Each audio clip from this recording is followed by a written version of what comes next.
من اشرفی هستم.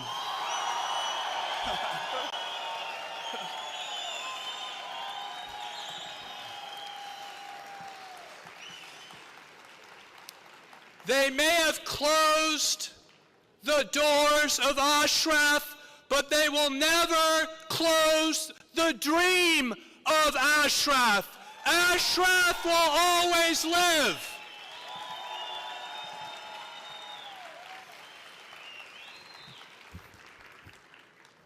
It's an honor to be here with all of you, the future faces of a free Iran.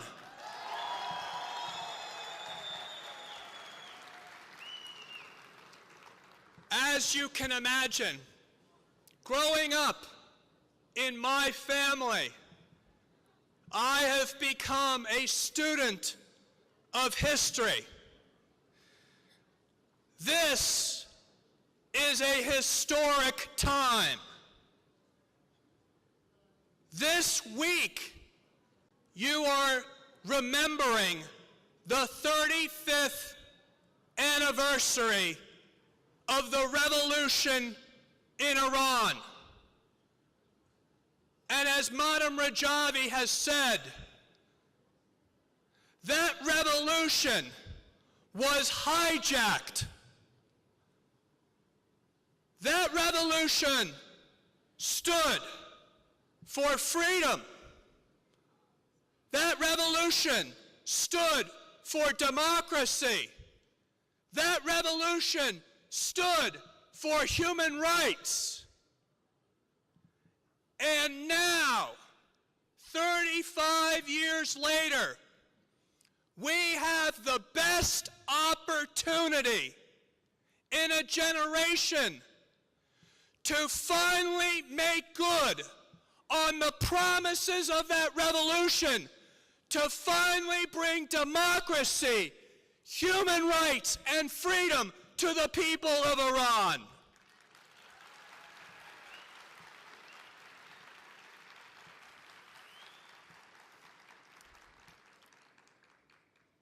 Instead of bringing freedom and democracy and human rights, the mullahs have brought a theocracy and dictatorship, not the democracy that was promised.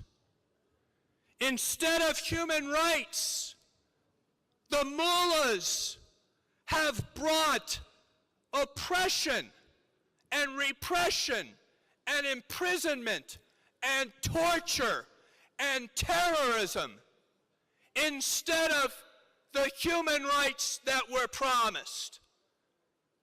And instead of having a democracy, we have a system of government built on terrorizing not only its own people, but terrorizing people throughout the world.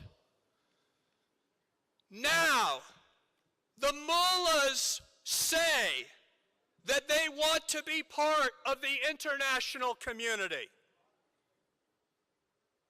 But we know the truth is that the mullahs are only saying that because they are more unstable, not only politically at home in Iran, but they are more unstable politically around the world.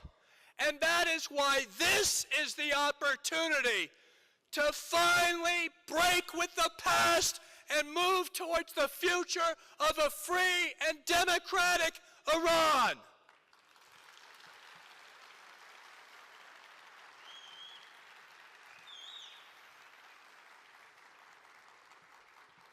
So the question is very clear.